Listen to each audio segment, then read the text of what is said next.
Have you ever thought about starting your own podcast? It's a long process. It's a hard, thought out process. Yeah, I know. I was there. I was there from March of this year, thinking about how I'm going to do this, doing all my research, trying to get everything right. What platforms can we use and how we going to record it and how we going to make it sound good and make it all this happen. And then I came upon Anchor. The Anchor app on my phone, the easiest choice I could ever make to do a podcast. It's free to use. You don't got to pay for nothing. You can record episodes whenever you're ready. You can edit it and then you can release them when you want to. And you don't have to worry about trying to figure out how you're going to distribute it on other platforms because Anchor has partnerships with Spotify, Stitcher, Google Podcasts, Apple Podcasts, Breaker, Castbox, Pocket Cast, whatever you name it. Because the Playmakers Bar podcast is the podcast that I use. We're on all them platforms. We're on 9 platforms just by using the Anchor app. So pretty much all the questions that you have questions about doing a podcast, go to the Anchor app or go to the Anchor website, anchor.fm.com, and just search through it, ask questions. Because I tell you, a free app that does all this, there's nothing more you can ask for. I even got friends, they doing their podcast on the Anchor app. Faith Talk, you might have heard of it because it's very good. And it's great that it's an app like this, it's a website like this that makes it easier for people to do podcasts and do what they love best, talking about the things that they love to talk about. So give Anchor a try, see how much you like it. We'll love to hear your podcast.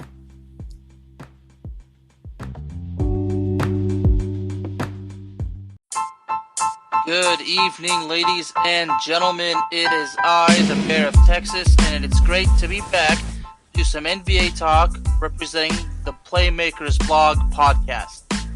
My 3 subjects tonight are very exciting. Number 1, it's going to be the return of Steph Curry and the possibility of him playing for Team USA at the 2020 Olympics. Number 2, the impact that Team USA can make at this year's Olympics. And number 3, I'm going to talk about the Battle of Los Angeles, and I am talking specifically about battle to rule the city of Los Angeles between the Los Angeles Clippers and the Los Angeles Lakers. More importantly, it's a battle between Kawhi Leonard and LeBron James. So let's get right into it, ladies and gentlemen. Like I said, I'm going to start off by talking about Steph Curry. Well, as many of y'all know, March 5th, Steph Curry came back from what was a hand injury, which he missed at least 3 months, if I am correct. He made his return in a game at home against the Toronto Raptors. The Raptors won the game, but overall, it was great to see Steph Curry. Steph Curry played for a total of 27 minutes, 23 points, 7 rebounds, 7 assists, 1 turnover, which happens, going 3 for 12 on the 3 points, 6 for 16 on field goals, and a perfect 8 for 8 on free throws. Now, his field goal percentage finished with about 38%. Obviously, that's not perfect, but for a guy that's missed such a long time, in my opinion, that is very good. Because let's be honest, Steph Curry hasn't played in a long time, about 3 months, a hand injury, so it's okay for him to be rusty. But you know what? He's just getting started. He's going to shake off the rust, and before you know it, Steph Curry will be back to being the Steph Curry that we love to see. He's going to do what he does best. He's going to give the world a hell of a show. Now tonight, his second game against the Philadelphia 76ers, he's actually ruled out.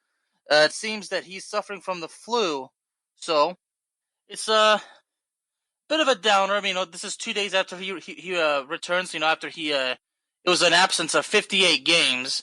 But it's it's just a flu. As the head coach said, I believe our statement said that he just has a seasonal flu, so it's no big deal. So we'll just have to wait. The Clippers have a couple of upcoming games as well, but I think that Steph Curry is going to be okay, and they're just going to finish out the season in style. As I'm looking here, on March 10th, they'll play the Clippers at home before they will play the Brooklyn Nets. I think it's safe to say. I mean, the possibility of him playing against the Clippers, well, we'll have to wait and see, but I'm not sure how it goes, but as far as the Warriors' playoff chances, well, playoff chances are definitely dead. But at this point, at least Steph Curry's back, and At this point, Steph Curry, it's all about playing for pride. But in Curry's case specifically, it's just doing what he loves to do. That's to play basketball. Now, speaking of Steph Curry, the possibility of him playing for Team USA, well, now that he's back, and as long as he stays healthy, there's a great chance. I think him playing for Team USA at this year's Olympics in Tokyo would be great. As we know, Team USA has dominated the Olympics for so long. I mean, they won the always winning the gold with the exception of the 2004 games, which took place in Athens. Unfortunately, that's a sad moment, but you know what? That was 2004. That was then. It's all about the future. Now, why do I think Steph Curry will make a fine asset to Team USA? Well, number one, three-time NBA champion. Amazing with making his basket. He's a team player. He's focused. He's always disciplined. He's just a great player, and that's all we need. That's the only reason why. That's the only reason we need to know why Steph Curry is more than fit to play for Team USA, because Team USA needs a guy of his talent. They need a guy that's a good player like him. The bottom line is Steph Curry has what it takes and is more than capable of making a difference representing his home country. But as of now, honestly, his health, it truly does remain a cause for concern. If I remember correctly, Steph Curry was not actually part of the squad 4 years ago when the Olympics were in Brazil. He actually withdrew for he withdrew. If I remember correctly, he withdrew from the considerations. If I remember correctly, it was ankle and knee problems. I mean, at least that's what the major reason behind the decision. I mean, we don't know for sure. Maybe he just felt like he wasn't cut for it. I mean, whatever it is. But you know what, folks? I mean, that's in the past. That was 4 years ago. So what's done is done. So, but I think Steph Curry, with more experience. I mean, since then he's won 3 NBA titles. Let me go ahead and let's go ahead and take a look at all of his accolades, because his accolades also show why he's more than capable of playing for Team USA. NBA 3-point contest champion, that was in 2015. Okay, the NBA scoring champion in 2016, the statistics leader in 2016, the 50, 40, 90 club in 2016. I mean 2016 was a hell of a year, but unfortunately, the Golden State that was the year when the Golden State Warriors blew that 3-1 series lead against the Cleveland Cavaliers. But it doesn't matter. I mean, Steph Curry still had a hell of a year, and he would go on to win 2 straight titles. So you know what, Warriors fans, they don't have to worry about 2016 anymore. So also, like I said, three-time NBA champion, the 2-time MVP in 2015 and 2016, all that makes him well qualified. But that's NBA experience, and I want to talk about his experience representing Team USA. Okay, because in the Basketball World Cup, he's represented the country twice, and in both times he's won the gold. The 2010 tournament, which took place in Turkey, and the 2014 tournament, which took place in Spain. See, experience, folks, is extremely important, especially when it comes to playing for your home country. Because, like I said, it's the experience and it's the motivation. When you have all that positive experience, your motivation and your how hungry you are to represent for your country, it's just out there. And I'm more than confident that Steph Curry really wants to represent his country this summer. He definitely has a chance, but it's like I said, it's all about whether or not he can stay healthy. So, having said that, at this point in Steph Curry's career, well, he's still got a long way to go, so everything should be okay from his point, but we'll just have to worry about as far as him being healthy. Now, looking at the possibilities of him playing at the Olympics, I don't want to get things mixed around. I say there's definitely a 70 to 80% chance. Again, it's like I said, he has to be healthy, but also we have to worry about is whether or not he's willing, like he's going to accept. Because remember, 4 years ago, he the major reason was because of injuries, but there's more to that than we know. So we'll have to just go ahead and wait and see. Also, we'll have to see how Steph Curry plays out the rest of the year. I mean, I'm sure everything's going to be fine for him, but it seems that 2 days ago he actually was discussing about. From what I'm looking for, he was He was discussing a plan to play in the 2020 Olympics. The 2020 Olympics. Says that he's still hoping to play. Because just mentioned, it's about the broken hand. I mean, he went on to miss 58 games, and that definitely strikes a major blow to him as far as his chances go for representing his home country. But I think what, even if he was hurt, I mean, his experience says it all. I think Steph Curry is more than qualified for it. But he says that right now he's just he's focusing on staying healthy. From what I'm reading, he's got like about 20 games left to play, so he plays well. He's healthy. I think there's no chance that he can miss this. Now something that really ought to motivate Curry for the ability to play for the Olympics is the fact that he's never won an Olympic gold medal. Now, a guy as successful as Steph Curry, winning a gold medal would mean so much to him, because it's not only that he won the title, it's not only he can live that he won another title, for himself. Like, it's another accomplishment to his long list of accomplishments. He can live with the fact that he represented his country, and the most important thing out of that is that he won a gold medal for his country. That would be a huge boost to not only Steph Curry's career, but that would be a lifelong achievement that he can be super proud of, and most importantly, people are going to remember it. All these Steph Curry fans, they're going to say, not only did he win 3 titles for his team, for the Golden State Warriors, he won a gold medal for his country, and that'll make him a true American hero, just like the many American heroes that have won the gold medal for Team USA in basketball. It'll just put him up there with a team of the elite champions. Well, folks, let's go ahead and take a break.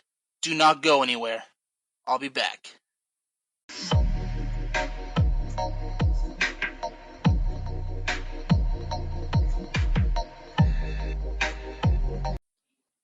And ladies and gentlemen, I, the Bear of Texas, am back. So I just wrapped up the discussion about the return of Steph Curry and whether or not he will play at the Olympics, and I am seriously praying that he does, because I really want to see him make a difference for his country. Now we shift to discussion about something very unique and something that I find very, very interesting. I'm talking about the Battle of Los Angeles. No, not between the Angels and the Dodgers. No, not about the Los Angeles Rams or the Chargers. Something a little more unique and much more interesting, to be honest. I am talking about the Los Angeles Lakers and the Los Angeles Clippers. Now, this actually goes back to the 80s. If I'm correct, the Los Angeles Clippers moved to Los Angeles, I believe, in 1984. I believe they moved from San Diego. Now, what's really funny, folks, is that the Clippers moved to Los Angeles during a time where the Lakers were on top of the world. And if you remember the 80s well, the Lakers really were on top of the world. Now, as soon as they moved to Los Angeles, the Clippers had no success. For the first couple of seasons, I mean, from the 1984-1985 season to the 1989-1990 season, the Clippers had not won more than 32 games. While on the other hand, the Los Angeles Clippers had not. While the Los Angeles Clippers had won at least 57 games. So if we're talking about the Battle of Los Angeles during that time, well, there really was no battle, because Los Angeles was super dominant and the Clippers really didn't have a chance, because in the first season, the Lakers swept them 6-0, while the next season was 4-2, followed by another 6-0 sweep, followed by 2 straight seasons of 5-1, then 4-1, 4-0, and 3-2. Now, the first time the Los Angeles Clippers turned the tables on the Lakers and won the Battle of Los Angeles series, that was in the 1992-1993 season. That was when, for the second time since moving to Los Angeles, the Clippers had won at least 40 games. Now, that sort of victory was, well, to say that it was short-lived is one hell of an understatement, because from then, the Los Angeles Lakers took back control of their city and would not relinquish it. Because it was during that time where the Lakers began to achieve success. going to the playoffs, and that from that time, winning a couple of titles, winning 3 titles, while the Clippers were just going down the toilet. I mean, to say that the Clippers were going through a rough time, I can't tell you how much of an understatement that is. Because let me go ahead and take you on a little history run right here. The 1993-94 season, the Lakers win the series 3-2. Okay, now both teams had rough years. They both didn't make the playoffs. So while the Lakers would finish 33-49, while the Clippers would go 27-55. But here's the difference, folks. The Lakers would improve over the next few years, while the Clippers seemed to only just get worse because from the 1993 to 1994 season to about the 2004-2005 season, there was one season, particularly 1998-1999, the Clippers were 9-41. And the season before that, they were 17-65. And it was just a rough period. The Lakers would just claim the city as their own. They would just dominate the Clippers. And it could be truly said, not only were the Lakers winning the battles of Los Angeles, they were just dominating and winning the wars. And nobody would say that anytime soon the Clippers would turn the tables, but eventually it did happen. Now, that's where we're going to jump to next. In the 2012-2013 season, the Los Angeles Clippers actually swept. Yes, that's right, folks. They swept the Los Angeles Lakers in a 4-0 series win. And as I'm looking, I believe that is the first time in history where the Clippers actually swept their crosstown rivals. I'm not sure if crosstown rivals is the proper way to describe it, but you know what? It doesn't matter because the bottom line is they're rivals. And I'm looking at this article, which I'm going to get to in a minute, in the Los Angeles Times, because the 2012-13 season was just the beginning. Because during that time, as I mentioned earlier, the Lakers had all that success, while the Clippers were just awful. It was during that time where this was another role was reversed. The Lakers were super struggling, while the Clippers were actually the dominant team. Now, this was a period from 2012 to about 2018. This was during the time where the Blake Griffin era. Okay, and then there was also DeAndre Jordan and several other players. I can't really name them off the top of my head, so I apologize. But during that time, I'm looking at least 6 straight times the Clippers owned the Lakers. Now, of course, while the Clippers really did actually sort of own the city in that sort of sense, really there was no bragging rights because, as we know, the Lakers have 17 NBA championships while the Clippers have never won a championship. Now, I don't want to take it all the way from the Clippers. In a sense, they can say, at least we were kicking your butt. At the end of the day, it's the titles that do the talking. It's like saying actions speak louder than words, and in the case of the Los Angeles Lakers, their title success does the talking. That is their action. Now, I'm taking a look at an article in the Los Angeles Times, okay? And this is a column that says the Clippers are the true most hated rivals of the Lakers, not much the Celtics. Now, I can understand where this writer is coming from because, the truth be told, while the Lakers and the Celtics do have a classical rivalry, that's more like what it is. It's a rivalry from the playoffs and from the finals. It's kind of like the Dallas Cowboys and the San Francisco 49ers and the rivalry they had in the 90s and 80s when those two teams would have those serious clashes in the playoffs. Of course, there was the time in the regular playoffs when Terrell Owens, scored, ran on the star twice, and then we also saw what George Teague did. But that's the Cowboys and 49ers. I'm talking about the Lakers and the Clippers. Excuse me.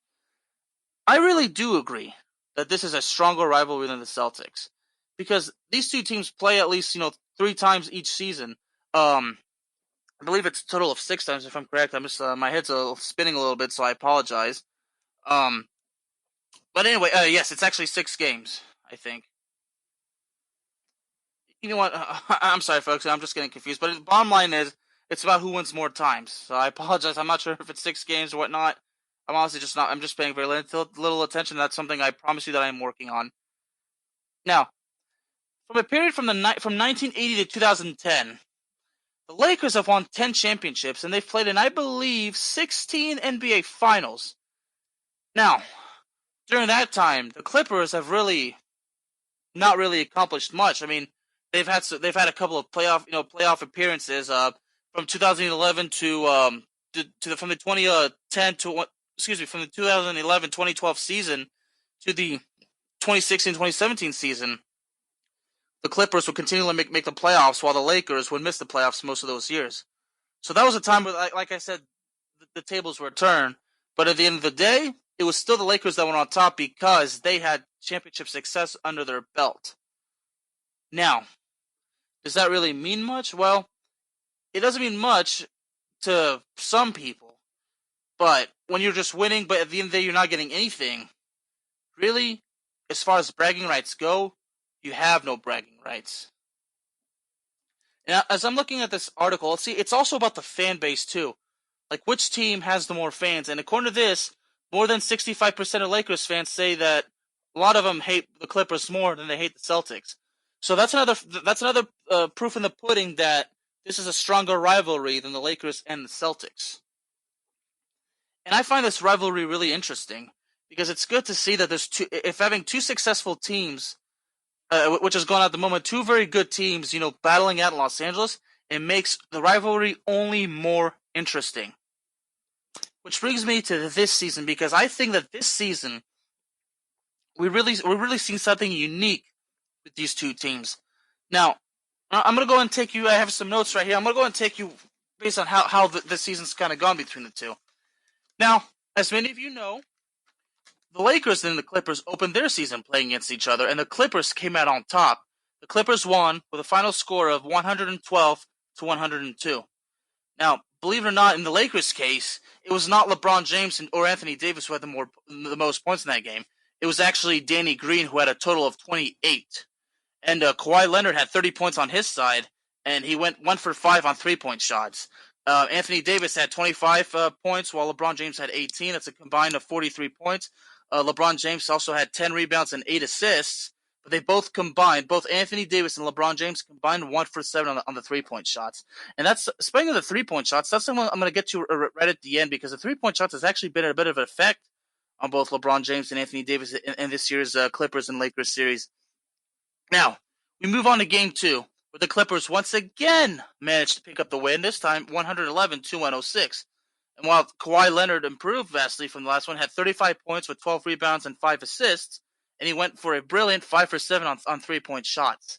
While Anthony Davis and LeBron James combined for 47 points, this time they went 3 for 18 on 3-point shots. Now, so far, basically, it seems that the LeBron James and Anthony Davis, the 3-point shots, haven't really been quite effective against the Clippers, but overall, I mean, they're actually doing great. Now, as far as Game 3 goes, well, if we all remember correctly, Game 3 was postponed because of the aftermath of the loss of Kobe Bryant. Obviously, we all know that Kobe wanted the show to go on. He would have loved if they had played, but it's understandable that they postponed this game. And from research I've done earlier, the game will be played, I believe, on April 9th. So y'all, if you folks know, if you're not aware, the game will be played April 9th to make up for this game. Now, today, Game 4 took place, and the Lakers finally came on top. Yes, that's right. Finally, a hard-fought win. All right? Now, in this game, Kawhi Leonard had 27 points with just 2 rebounds and no assists, and then going 2 for 9 on the 3-point shots. So, obviously, it's not the best game, but it's still effective in a sense. Now, Anthony Davis had 30 points with 8 rebounds and 2 assists, while the King, LeBron James, had 28 points with 7 rebounds and 9 assists. But this time, those two combined for 3 for 10 on the 3-point shot. So, in this entire series so far, LeBron and Anthony have gone a combined 7 for 35 on 3-point shots. Now, is that bad for them? Look, not really, because even a player like LeBron James he's not perfect. I mean, he's gonna have those moments where he's not gonna perform, like, he's not gonna be dominant every single game. I mean, keep in mind, folks, LeBron James is only human. He's not perfect. Just because we call him the King, based on his success, his experience, He's not perfect. Okay, neither is Anthony Davis. But honestly, at the end of the day, it doesn't really matter if they struggled in a certain category because it's about who won.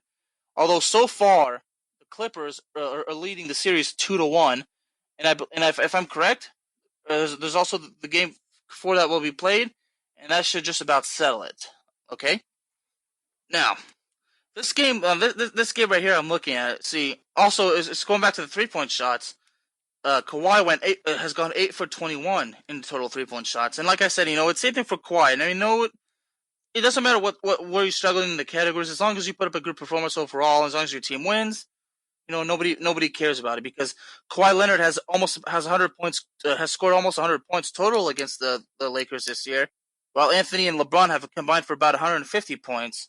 So basically, the series has been super entertaining because the way I see it overall, it's a series it's basically LeBron versus Kawhi, and so far it seems that as far as performance goes, this is I'm kind of like I'm not really considering the win.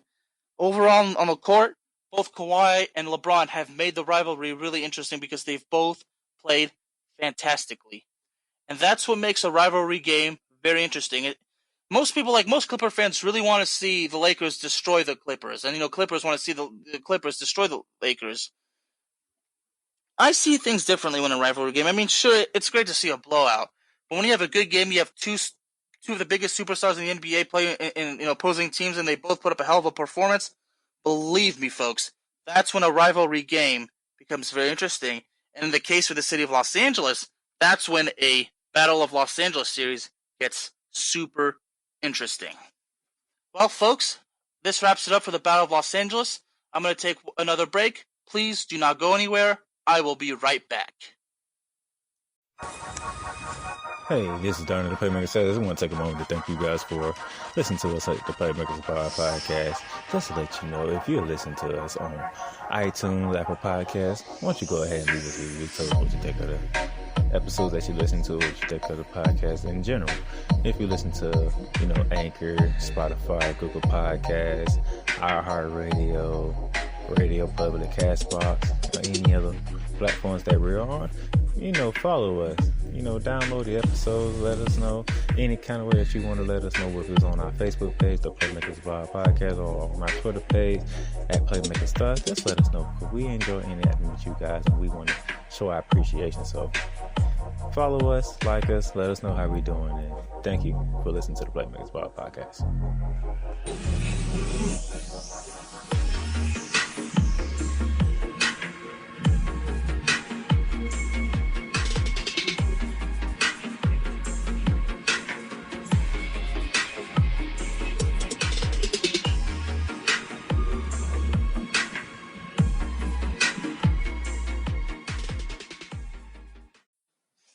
What is up, beauties? Welcome back. This is the Bear of Texas. We enter the final phase of this episode, and the final phase is the 2020 Summer Olympics, and that Team USA will be playing, they'll be fighting to once again take home a gold medal. Now, let me start off by saying, let me start off by asking, is Team USA a legitimate favorite? Well, of course they are. Every year they're a favorite. Based on their history, it's no surprise that they're a favorite. Winning a gold medal 4 years ago, 2012, 2008, and of course 2004 did not happen. But winning a gold medal several times, 1, 2, 3, 4, 6 times since 1992. That makes USA more than a legitimate favorite.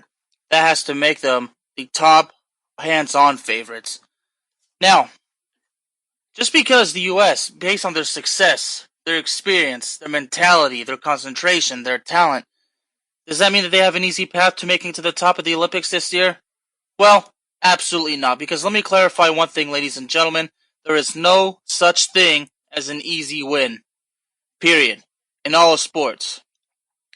Now, let me start off by taking a look at who is qualified to participate in basketball at this year's Olympics along with Team USA. Well, Argentina, Australia, France, just to name a few. And those three countries are more than qualified to give the United States a run for their money. Now, in the United States' case, well, it comes to France, they have a score to settle after what happened not long ago in what was what was the 2019 FIBA World Cup, where they lost to France in the quarterfinals, finishing 7th overall. Now, Team USA wants to avenge that. They want to make up for it. They want to right all the wrongs. And what better way to do it? To just simply go out there, take home the gold. Because in the United States' case, there's only one goal in mind, and that is to win the gold. Nothing else. There's nothing else that Team USA is hungry for, just the gold, and they will stop at nothing to win it back. Or I should say, to win it for the 4th straight time. Now let me go ahead and finish the other teams so far who are in. Iran, Japan, Nigeria, and Spain. Now Spain is another clear favorite. Okay, so, because they are the top finishing European team in the 2000 FIBA Basketball World Cup. Now, can Spain somehow make it again? Now, can Spain continue the success, keep their success alive? Well, you're damn right they can. Now, Spain won their second title, the winning the FIBA World Cup in China until last year, winning their second title. And as I'm looking at here, Spain was the champion. The runners-up were Argentina, third place was France, and fourth place was Australia. And those four teams, just like I said, those teams are true heavy competition for Team USA. But let me be honest, folks. When it comes to true competition, that's what Team USA wants. If the USA had it easy in the tournament and easily defeated all their opponents, well, the tournament would not be fun. Because a team as successful as Team USA, they need a challenge. Inferior competition just does not make Team USA look good. They want to be challenged. They want to earn the win. Nothing has to be easy, because the truth is Team USA does not expect anything to be easy in their case. Now, really what hurts them at the World Cup, at the FIBA World Cup, when they lost to France in the quarterfinals, this was actually their worst result at a World Cup. And what really adds salt to the wound is that they were the defending champions.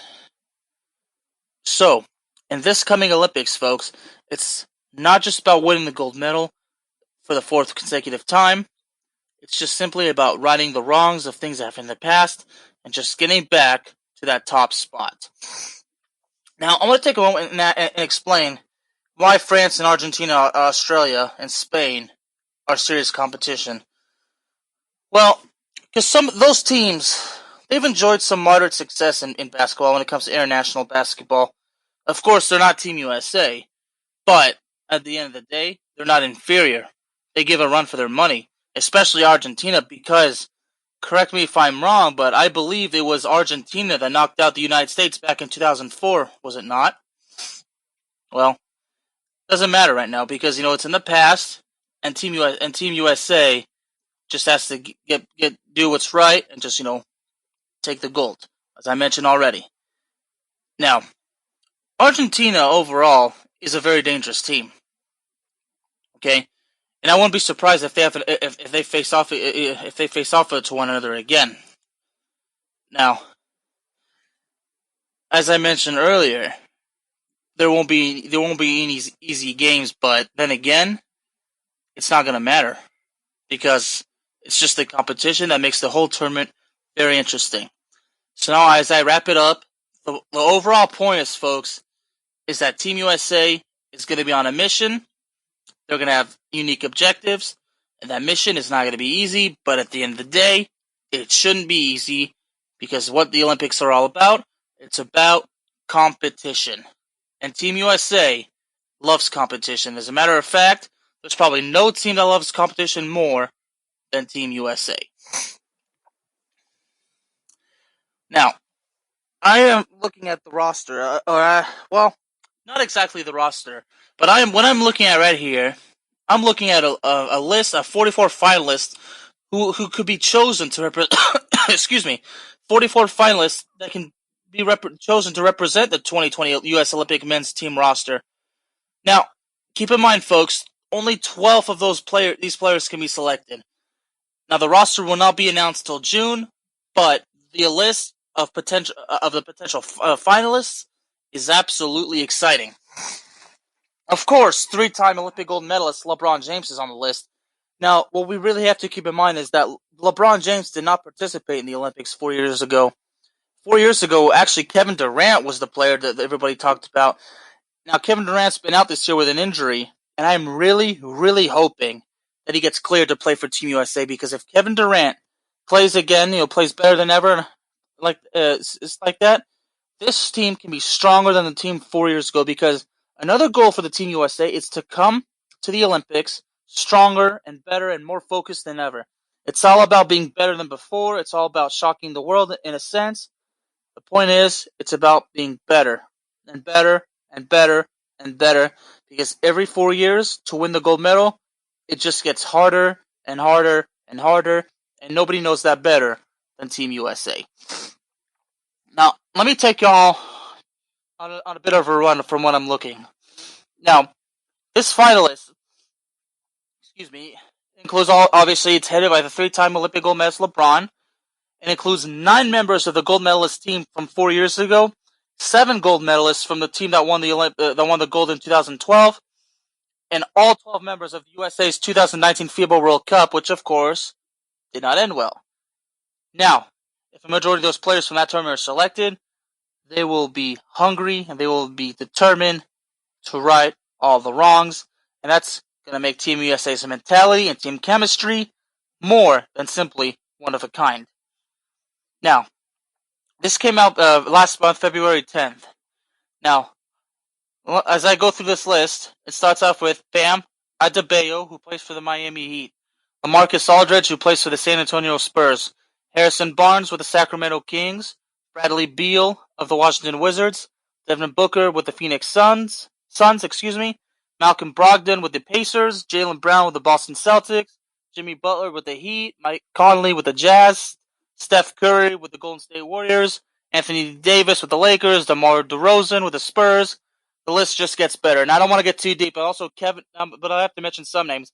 Kevin Durant's also part of the list. So is Paul George, Draymond Green, James Harden, Montrezl Harrell, Tobias Harris, Gordon Hayward, Dwight Howard, Brandon Ingram, Kyrie Irving, Kevin Love, Donovan Mitchell, Chris Paul, Marcus Smart, Jason Tatum, Miles Turner, Kemba Walker, Russell Westbrook. The list is just absolutely amazing. Now, in a minute, I'm gonna point out some of the names that should be in there. But right now, I want to talk about just how unique the coaching staff is, because here it says that the team will be coached by none other than Greg Popovich. Now, why is he the perfect man for the job? Well, because Greg Popovich's resume in the NBA says it all. Now, last time, when they winning the 15th gold medal 4 years ago, the team was led by Coach Mike. Now, I'm not sure how to pronounce his last name, but I know that most of you know who I'm talking about, Coach Mike. He's the most decorated coach in U.S. basketball history. Now, even though he won't be there, it's okay, because Team USA has the mentality and the chemistry. As a matter of fact, they have what it takes. The bottom line is they have what it takes to win a gold medal. Of course, the question is, will they be able to get the job done? Well, I'm absolutely confident they will, but at the end of the day, all we can do is just wait and see. Now, like I said, it's Greg Popovich will be the head coach. Now, the assistant coaches include Steve Kerr, as well as Lloyd Pierce, and Jay Wright, who's the head coach of Villanova University. Now, this coaching staff is really good, okay? Because, including the likes of Greg Popovich and Steve Kerr, that's definitely something that Team USA can look forward to. Now, we do have to wait till June. I believe June will be the time when the roster is officially announced. And like I said, in a little bit, I'm going to go ahead and name who I believe should be in there. Now, for 5 times, Greg Popovich, like I mentioned, his resume speaks for itself. And that resume includes 5 NBA titles, okay? And he's been coaching for so long. Now, this is definitely a dream come true for him, because Greg Popovich has been wanting to do this for so long. Although he also has a full resume of international coaching experience.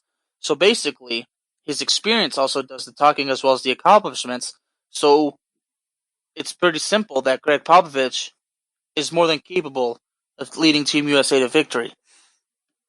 Now, LeBron James being part of this tournament is super important because earlier on this episode I mentioned that Steph Curry would be a fantastic asset. But honestly, LeBron James would be as well.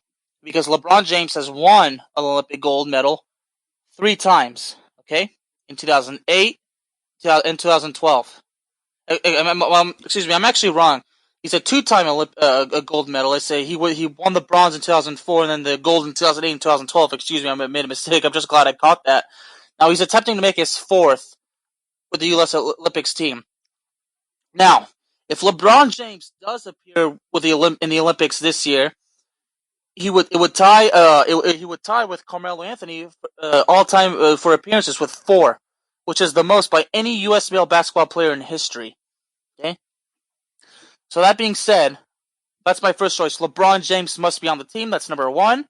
Number 2 needs to be Steph Curry. Okay. Now, before I get further into that, basically, if most of the players are from a victorious squad, see, that's actually good because when it comes to in Team USA's case, folks, it's not just about the talent; it's about experience as well. Okay, because a team that has experience, a team with players with much experience and success, that's what leads to having the necessary and the unique mentality and team chemistry to make a strong difference on the court. Okay. So like I said, on this list, 9 players from the gold medal winning team 4 years ago on a team that was 8-0 in Rio. Everybody remember, the Olympics took place in Rio in Brazil. Those guys, if those guys are back on the team, or at least a few of them more are, Team USA is going to be fine, but I think regardless, Team USA is going to be A-okay. So, let me go back up here and take a look. So, like I said, LeBron James and Steph Curry.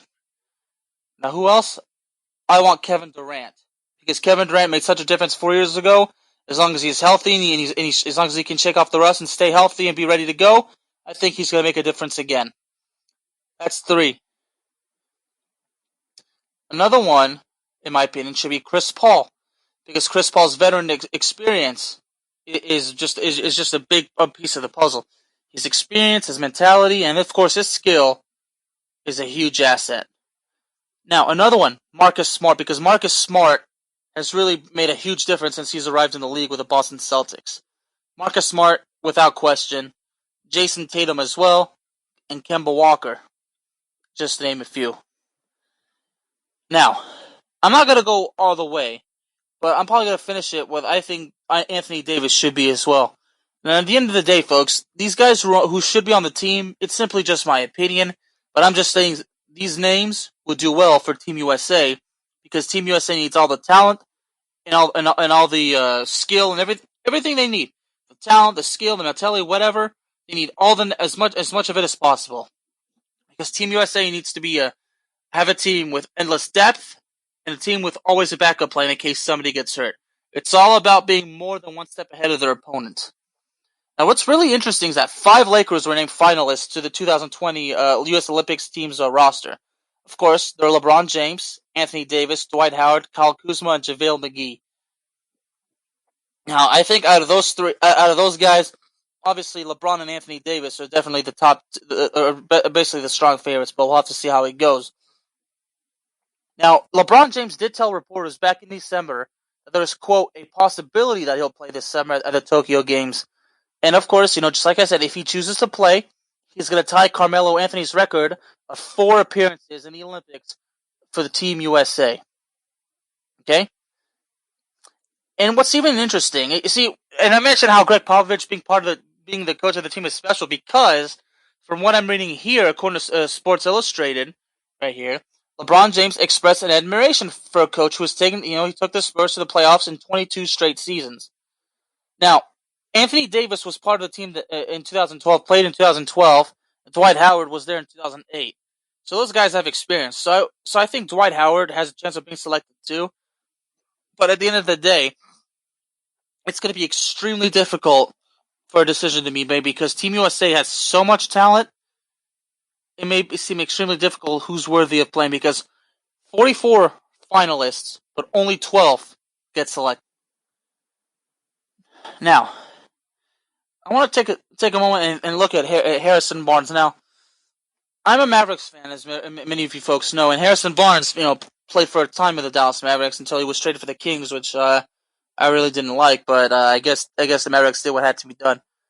Now, Harrison Barnes is in his 8th NBA season. He averages about 14 points a game, about 5 rebounds, 2 assists, and about almost 1 steal per game, and about 600 appearances. Okay, and that's in his that's in his career with 3 teams, with the Warriors, with the Mavericks, and the Sacramento Kings. Now, Harrison Barnes was actually on the team 4 years ago. Okay, and he appeared in 4 games. He averaged 4 points, grabbed about 1.3 rebounds per game, which is good. He appeared in 4 games, but the bottom line is he was there. He was part of the reason why they won it all. Now, in last year's FIBA World Cup, he was there as well. He averaged close to 12 points and about 5 rebounds per game in 8 contests for Team USA. And of course, one more time, it didn't go well for Team USA. Now, do I believe that Harrison Barnes deserves a chance? Will be on the team. Do I believe he's going to be on the team? Well, let me one more time. I think he can be, but I really don't know because the decision won't come until June, and since there's so many choices, I really can't. I really can't make a true legitimate prediction. All I can tell you, folks, is we just have to sit back and see what happens. Now, as I'm wrapping this up, I mentioned about the goals earlier about what Team USA has. Now, here's something very important that I have to say. Now, this is going to come a little bit personal. As we know, not too long ago, we lost Kobe Bryant. I believe that Team USA winning the gold medal this year, I have no doubt, and this is a strong prediction that I want to make, so I'm making this prediction now, and folks, you can quote me on it. Team USA, if they win the gold medal, I am more than confident they are going to dedicate that victory to none other than Kobe Bryant himself. And I'm so 100%, more than 100% sure that Kobe Bryant is going to be there. You know what? Yes, you're damn right. He's going to be there. He's going to be there in spirit. He's going to be there, and if they win it all, he's going to be there celebrating with the team because Kobe Bryant, those basketball players, he's still there with them. He's in the heart. That is why I know Team USA is going to have the guiding light because they know that this is gonna make their hero proud. This is gonna make Kobe Bryant proud. Team USA is gonna win it and dedicate the victory in his memory. So Team USA, go out there. Thank you very much, folks. That's a wrap for this week. I'll see y'all next week. I'm the Bear of Texas. Y'all have a good night. Go Team USA.